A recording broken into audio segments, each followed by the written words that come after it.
दोस्तों, आपने महाभारत तो जरूर देखा होगा, लेकिन दोस्तों क्या आप जानते हैं भगवान श्री कृष्ण ने महाभारत का युद्ध क्यों नहीं लड़ा? भगवान श्री कृष्ण महाभारत का युद्ध क्यों नहीं रोका? भगवान श्री कृष्ण चाहते तो एक पल में युद्ध को समाप्त कर सकते थे, लेकिन ऐसा क्यों नहीं किए? महाभारत के युद्ध में श्री कृष्ण क्यों नहीं शस्त्र उठाए? दोस्तों, ये सारे सवालों का जवाब एक रहस्य बना है। आज ये सारे सवालों का जवाब दोस्तों आपको इस वीडियो में मिलेगा और आप अपने जिंदगी में बहुत कुछ सीख कर जाओगे आज के इस वीडियो से। दोस्तों, आपने महाभारत युद्ध की तस्वीर जब भी आपने देखा होगा, उसमें भगवान श्री कृष्ण को सारथी के रूप में ही पाया गया होगा। दरअसल महाभारत के युद्ध से पहले ही श्री कृष्ण ने कह दिया था कि वह महाभारत के महायुद्ध में शस्त्र नहीं उठाएंगे और ना ही युद्ध करेंगे। पूरे महाभारत के दौरान कई विषम परिस्थितियां आई, लेकिन श्री कृष्ण स्थिर चित्त बने रहे और उन्होंने अपना सुदर्शन चक्र नहीं चलाया और ना ही किसी से युद्ध किया। बस एक बार ही युद्ध के आरंभ में भीष्म की मनोदशा और इच्छा का सम्मान करने के लिए और अर्जुन को कर्तव्य का बोध कराने के लिए श्री कृष्ण ने रथ का पहिया हाथों में उठा लिया। ऐसे में अर्जुन ने श्री कृष्ण के चरण पकड़ लिए और श्री कृष्ण से रथ का पहिया रख देने के लिए कहा। दोस्तों, सवाल उठता है कि आखिर श्री कृष्ण ने युद्ध ना करने की बात क्यों की? क्यों खुद को युद्ध से अलग रखा? क्यों वह महज पार्थ यानी अर्जुन के सारथी बनकर मार्गदर्शक बने रहे? दोस्तों, महाभारत युद्ध के इस रहस्य को जानने से पहले भगवान श्री कृष्ण और अर्जुन के पूर्ण जन्म को आपको जानना होगा। पौराणिक कथाओं के अनुसार भगवान श्री कृष्ण पूर्व जन्म में नारायण थे और अर्जुन नर थे, जिन्होंने बद्रीनाथ में नर और नारायण पर्वत पर तपस्या की थी।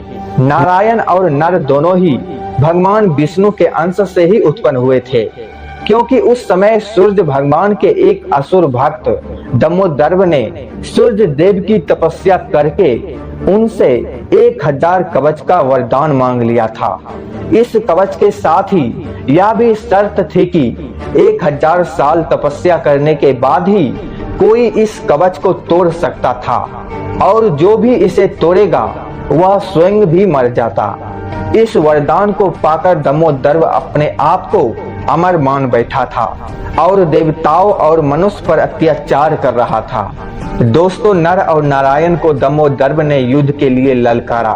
तब नारायण ने दमोदर्भ से युद्ध किया और 1000 साल के युद्ध के बाद आखिर नारायण ने असुर का पहला कवच तोड़ दिया, लेकिन कवच तोड़ने के साथ ही वह स्वयं भी मृत्यु को प्राप्त हो गए।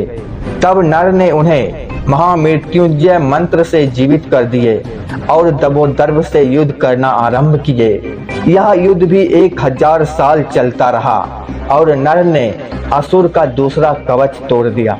इस बीच नारायण ने 1000 साल की तपस्या तरह से बारी बारी और दमोदर्भ से युद्ध करने नारायण ने दमोदर्भ असुर के 999 कवच तोड़ डाले। जब अंतिम कवच रह गया, तब वह असुर सूर्य देव के पीछे जाकर छुप गया। सूर्य देव ने अपनी शरण में आए भक्त को नर नारायण से बचा लिया, लेकिन खुद को नर नारायण के श्राप से नहीं बचा पाए।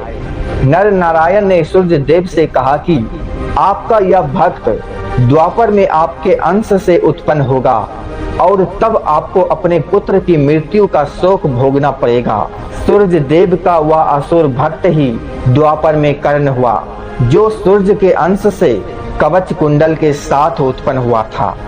दोस्तों, नर ने 1000 वर्ष की तपस्या पूरी कर ली थी और दमोदर्भ से अंतिम युद्ध करने की उनकी बारी थी। इसलिए नारायण ने अर्जुन से कहा था कि यह महाभारत का युद्ध तुम्हारा युद्ध है, तुम्हें ही यह युद्ध लड़ना होगा। इस युद्ध में मैं मार्गदर्शक ही हो सकता हूँ। इस युद्ध को जीतकर तुम्हें कीर्ति की प्राप्ति होगी और धरती का सुख प्राप्त होगा। तुम अपना युद्ध नहीं लड़ोगे तो मैं भी तुम्हारी मदद नहीं कर पाऊंगा, क्योंकि कर्ण का वध तो केवल अर्जुन ही कर सकते थे, क्योंकि सूर्य के वरदान के कारण दमोदर्भ को वही मार सकता था जिसने 1000 वर्ष की तपस्या की हो।